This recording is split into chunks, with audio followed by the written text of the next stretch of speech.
Very excited to get on the Rude Guest Hotline and talk to our friend, Mr. Jordan Reid. JR, what's up, dude? How you been? What's going on, guys? It's always a pleasure. I imagine you are working crazy right now, man.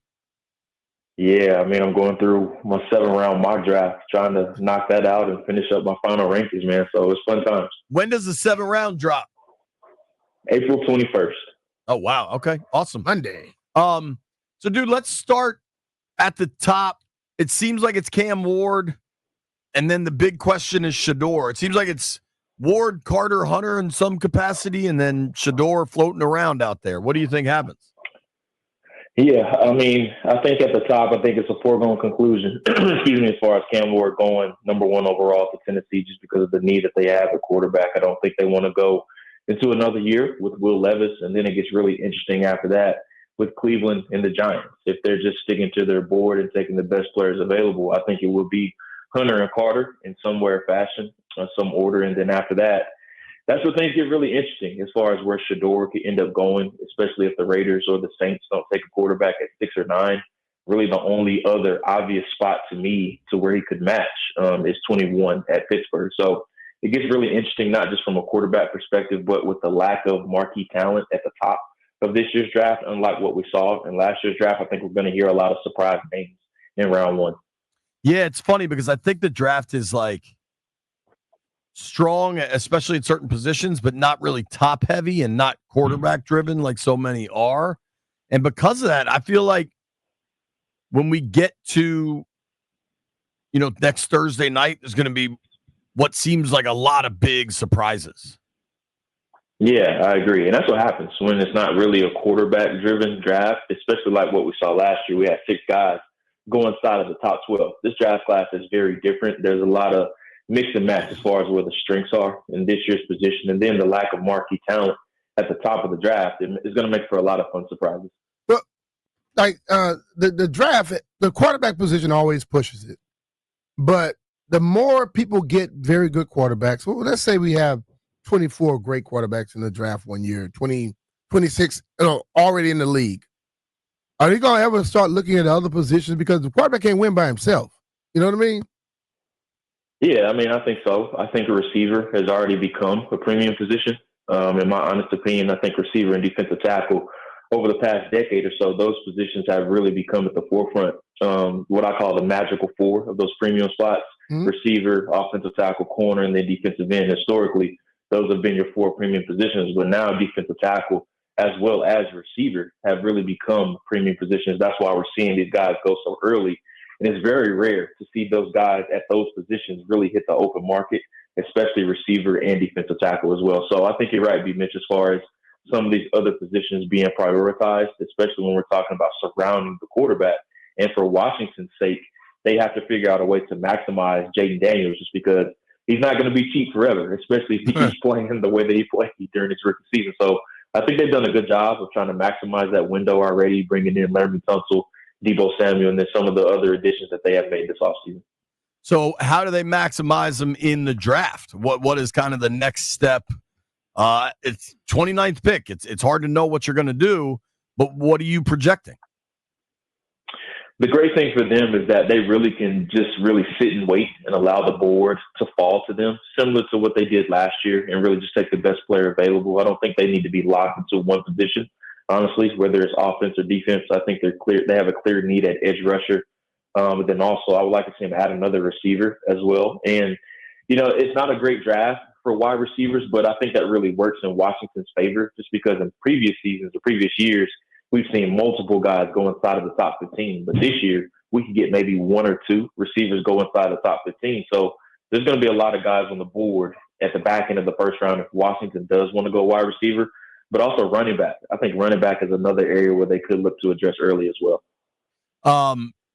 Specifically, you talking Hampton there? Like who would be there at 29? I mean, if Hampton gets past Denver or the Chargers, depending on how they feel about Najee Harris long term, I could see it if he's there at 29. But also, one I've been talking about is Travion Henderson at number 29 overall. If they do want to take a running back, I just think he fits everything that Cliff wants in a running back. And I just think they need somebody that can be that explosive option for them, especially with B-Rob and then also Eckler entering the final season of their contract. So if they're looking for that explosive guy, somebody that's awesome in pass protection as well, I really think that's a differentiator for him in this year's class. As far as like how his skill set is a little bit different from some of the other guys at the top, and even guys that are in a tier below him as well. Travion is going to be able to play really early just because he can really contribute in so many different areas. We're talking with our friend Jordan Reid from ESPN here on the Rude Guest Hotline. Of course, you can follow Jordan at Jordan_Reid, REID. He's got his 7-round mock draft coming out on April 21st on ESPN. A ton of other draft content on ESPN.com. Dude, how likely do you think it is Washington trades out of that 29th pick? It's really hard to say this year, honestly, JP, just because I don't think there's going to be a lot of teams really scrambling to move up the board this year unless somebody just absolutely tumbles.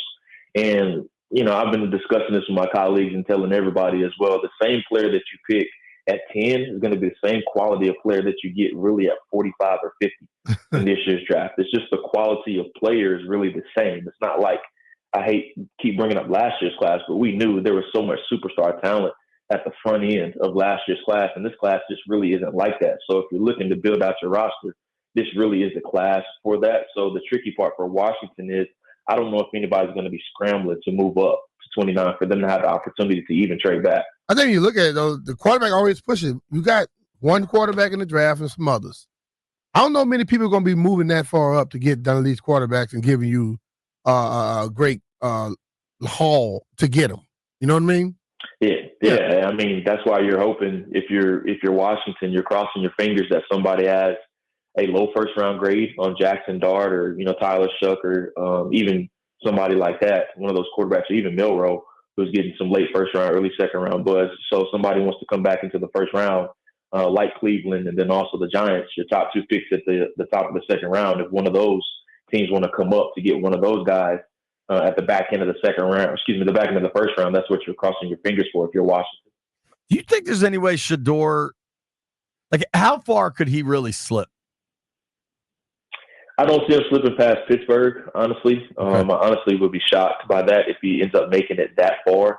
But I think the wild card of it all is New Orleans at 9. I think it gets really interesting if he makes it past New Orleans at 9, just because until you get to that 21st spot with Pittsburgh, there really isn't a match for him as far as the team selecting him. So somebody could look to move up ahead of Pittsburgh, whether it's, you know, the Giants or Cleveland, like I mentioned, if it does go Carter and Hunter at 2 and 3. So that 9th spot is something I'm really going to be looking to see if he does make it past that, because it gets really interesting if he gets past the Saints.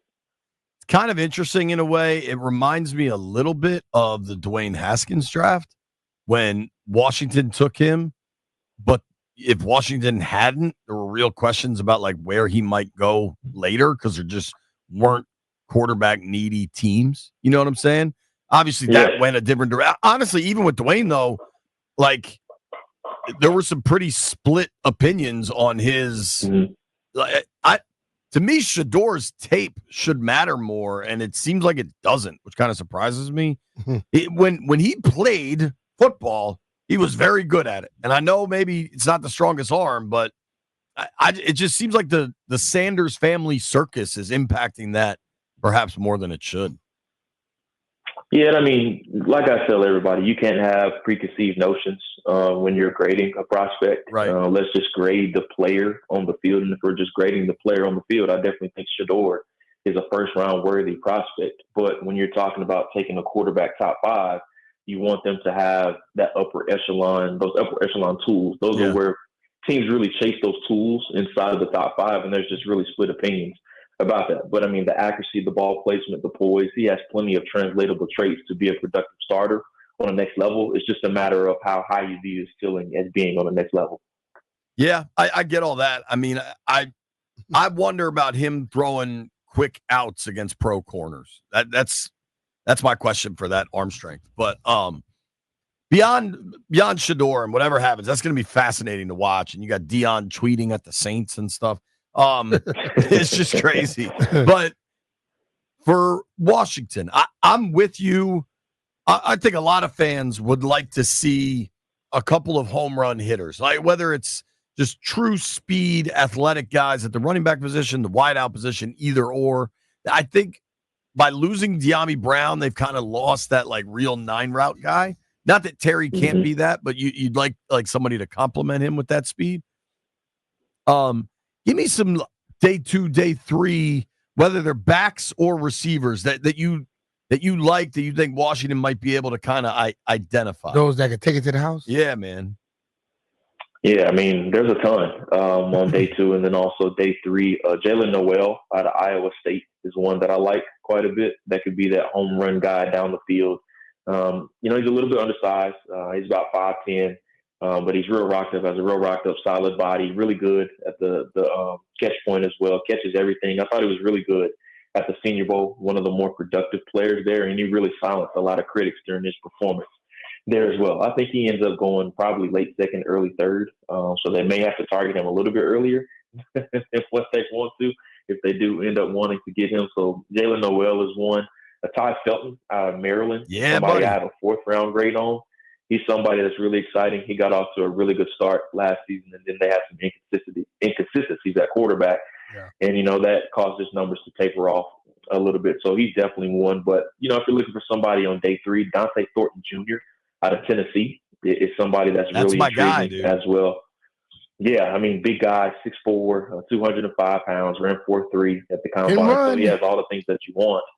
He definitely can run. If you're looking for somebody that can be that down-the-field weapon, he definitely was that in Tennessee's offense. So he'll probably end up going in the 4th or the 5th round. So somebody that they want to target, early to mid-day 3. I definitely think he's going to be there on the board. And then just running backs. I mean, this running back class is loaded, guys. I have 31 draftable grades right now, and it's very reminiscent to that 2017 class.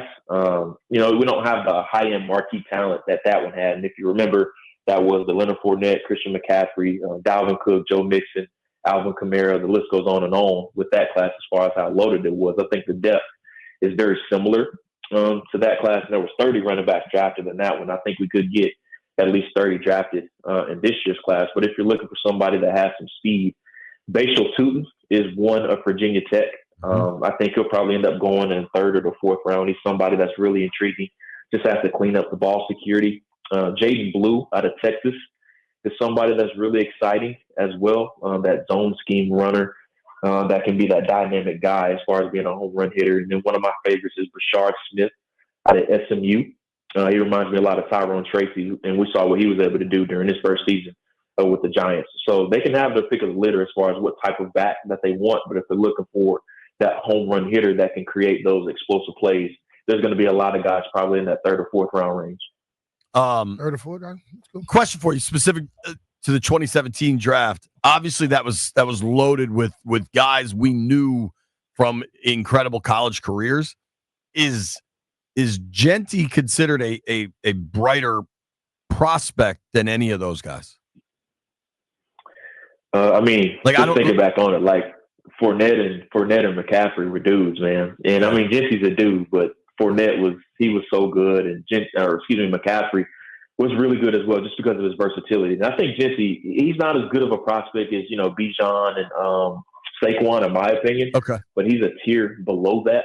But I mean, he's a special prospect as well, just not on the same tier as those guys, in my opinion. Gotcha. Once he get out there, it's gonna be hard to catch him. Yeah, no doubt about that. Hell yeah. Well, dude, thank you so much for making time for us, man. You, brother. I know you're swamped. I appreciate it, dude. No problem. Thank you guys as always. All right. That's our guy, Jordan Reid. Give him a follow at Jordan_Reid, REID. Make sure you check out all his work at ESPN.com.